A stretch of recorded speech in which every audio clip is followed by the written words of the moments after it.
Let's get some more on all these dramatic developments that are unfolding right now. I want to bring in retired U.S. General David Petraeus. He's the former CIA director, the former commander of the U.S. military's Central Command. General Petraeus, thank you so much for joining us. As we see these devastating images from this latest deadly Russian strike on Ukraine, how do you expect the Wagner mutiny will influence Putin's approach to this war in Ukraine?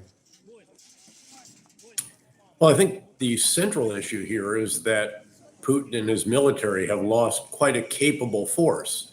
Keep in mind that the only success in the winter offensive that was concluded a couple of months ago was that achieved by the Wagner Group when they took Bakhmut. Terrible losses in doing so, but again, they did actually achieve the objectives set out for them. That force has now been withdrawn from the battlefield, and now it's no longer an option of bringing it back into the fold. And depending on how large you assess that was, the numbers go as high as 25,000, some also a good bit lower than that. Those forces are no longer available. Prigozhin himself is no longer available. For all of his thuggish acts and so forth, he was on the front lines. He was with his soldiers.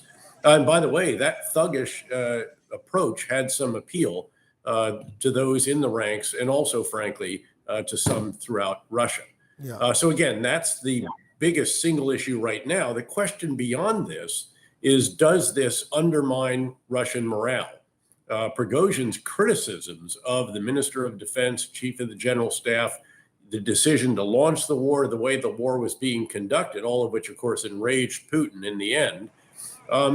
When this gets to the soldiers, will it cause them to question what it is that they're doing? And then can the Ukrainians capitalize on this? They've been conducting all of these probing attacks, reconnaissance and force, positioning these new armored brigades that are full of the Western tanks and infantry fighting vehicles.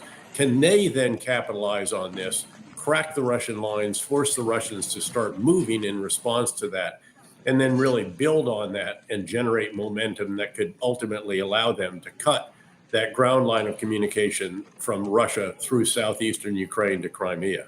I thought it was interesting today, General, that Putin in his remarks, his public remarks, he tried to shore up his hold on power, but he also admitted that the Russian state funded the Wagner Group to the tune, he said, of about $1 billion just in the last year. How significant is that, and could it actually wind up backfiring on Putin? Well, I'm sure he mentioned, again, as Dmitry suggested, this could be grounds for an investigation. By the way, I'm not sure that that was necessarily funding for the Wagner Group per se in entirety. I think some of it also was literally that the Wagner Group, that Prigozhin himself had contracts for life support for the Russian forces. So this denies him that part of his revenue. Of course, the decision by the Minister of Defense to force the Wagner Group soldiers to sign contracts with the ministry rather than to stay under the Wagner Group, that was another essentially existential threat to Prigozhin that angered him and forced him, or led him to impulsively decide to conduct this mutiny until, of course, he was 2 hours away from Moscow with his forces and realized this wasn't going to turn out very well, and he took the deal that was offered to go into exile in Belarus. One additional point here, I'm sure that there's a lot of uncertainty in Putin's mind about whether he still wants Prigozhin to be the head of the Wagner Group, albeit outside Russia and Ukraine. The actions of Wagner, as you know, have been very helpful in Syria, to a degree in North Africa, certainly in West Africa. It's also enriched, again, Prigozhin and enabled him to fund the Wagner Group.